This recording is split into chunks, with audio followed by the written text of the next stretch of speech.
In the fifth-floor meeting room, everybody knew their place. The boss at the head of the table, tie too tight, jokes ready. The favorite analysts close to the projector.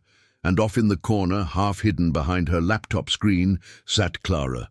Black, fat, in a wheelchair, dress shirt always a bit tight around her belly. She was the one who built almost all those reports, but never the one who presented them. "Let me talk. You don't have the right profile for the board," the boss would say, smiling. What he had no idea about was that the woman he called dead weight would be the one to expose the heaviest secret of his entire career. Clara grew up hearing she had to behave to deserve being where she was. Black, obese, and in a wheelchair after a bus accident, she spent her life listening to, "Big companies don't promote people like you." So when she landed a job in the finance department of a mid-sized company, she clung to the opportunity, like someone clings to a handrail on a crowded bus. She started as an assistant, became an analyst, memorized codes, rules, spreadsheets, cash flow. Her boss loved to say she was a walking brain, but treated the wheelchair like a reminder that she should always stay off to the side. Literally. Day to day, the humiliation came in small installments, like interest no one notices until the debt explodes. Clara arrived early, often before her boss, maneuvered the wheelchair through the desk islands, turned on her computer, and opened the systems. She reconciled accounts, answered interns' questions, found that one stray number nobody could explain. But during meetings, the story flipped. The boss walked in with the same script. "Guys, Clara and I prepared the numbers. Clara and I." The whole room knew the files were saved under her username, but he was always the one holding the clicker. "Clara, just stay over there in the corner. If anything goes wrong with the slides, you fix it, okay?" One day she suggested she could present part of it. "I can explain the provisions section. I'm the one who built it." He laughed without looking her in the eye. "Clara, the board is full of old conservative people. It's not about competence, it's about profile. They expect a different image up front. You wouldn't want them thinking the company is slow, right?" The comment hit like a brick. One co-worker turned his head to hide his discomfort. Another buried his face in the keyboard. No one defended her. When the boss left the room, he still threw in jokes. "Come on, people. If even our rolling chair here can deliver on time, you can too." There were awkward laughs. Clara masked the pain with internal sarcasm. "Funny, the rolling chair closing the books for all the people standing up?"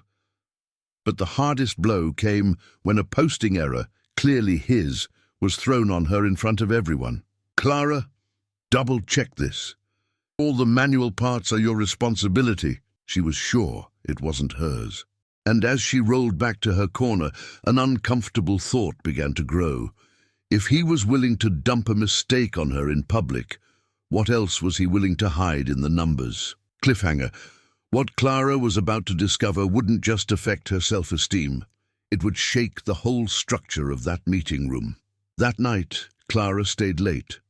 The office slowly emptied, automatic lights turning off in empty departments, until only the cold glow of finance monitors remained. She opened the report that had caused the problem and started going back in time, previous month, previous quarter, previous year, line by line, entry by entry. That's when she saw it. First, a detail. A recurring expense with a description that was way too generic. External consulting, always just under the amount that required the owner's sign-off. Then another with an unknown supplier name, and another with a tax number tied to a newly created company. Individually, they didn't look like much. Over 12 months, they turned into a serious hole. Clara took a deep breath. This wasn't a normal mistake. The pattern always involved the same approval account, her direct bosses. "This can't be a coincidence," she muttered, wiping sweat from her forehead. She saved copies, created parallel spreadsheets, printed a few key reports, and took everything home in a simple folder. She spent the following week reconfirming it all, afraid she was being paranoid. But the deeper she dug, the clearer it got. Someone was bleeding money from the company in drops into accounts nobody was really checking. The dilemma hit like an avalanche. If she reported it, she could lose her job. If she stayed quiet, she'd be complicit. And she still ran the risk of being used as the scapegoat if the bomb went off. The turning point took shape in a simple email, written, deleted, and rewritten several times. A request for a direct meeting with the CEO, the one who rarely showed up on their floor. In the message, Clara didn't give many details, just wrote that it was a serious inconsistency in the financial statements.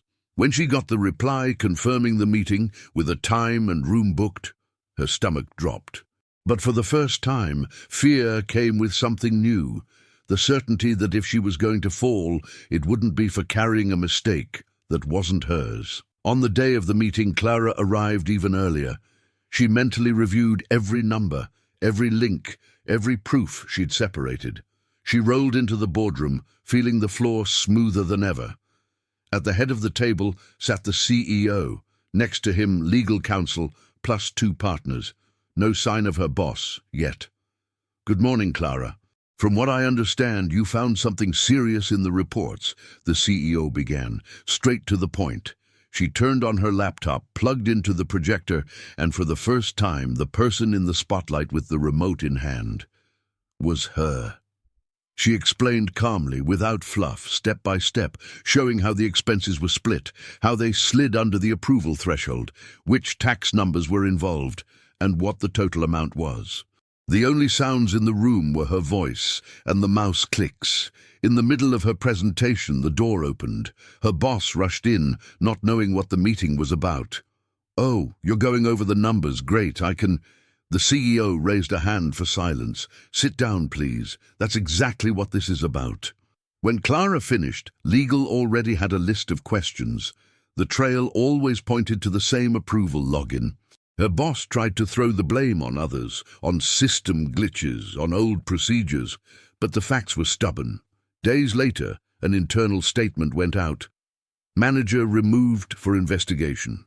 On the finance bulletin board, just a dry note about a change in department leadership.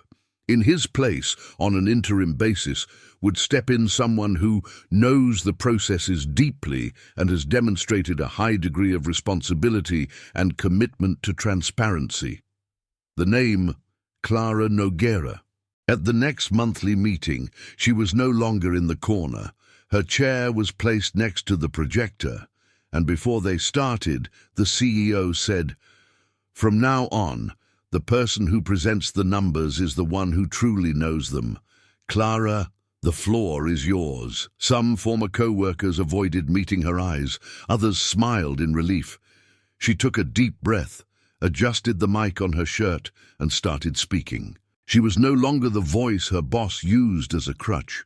She was the voice that had knocked down his whole house of cards. For a long time, Clara believed the chair she sat in said something about the place she deserved. Fat, black, in a wheelchair, hearing praise for her brain and jokes about her body in the same sentence, she learned to shrink herself into corners of meeting rooms.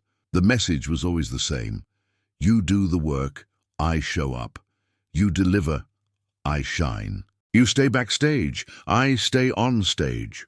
What no one expected was that one day it would be the person who knew the backstage best who would tear down the show. Clara could have pretended she saw nothing, could have let the siphoning continue, could have protected herself in silence. Instead, she chose the hardest route, the truth. And on that route, the first to fall is always the one who built a career on lies. Maybe you too have been treated as dead weight, as not the right profile, as good enough to do, not to be seen. Maybe you've been using your chair, whether it has wheels or not, as a measure of limitation instead of possibility. If Clara's story shook something inside you, comment "I am not dead weight" below. Subscribe to Unstoppable Underrated and share this video with someone who's always carrying mistakes that aren't theirs. And remember, there are plenty of people sitting at the head of the table who are only there because someone, in silence, did the math right. The day that someone decides to raise their hand, the spreadsheet changes, and so does the hierarchy.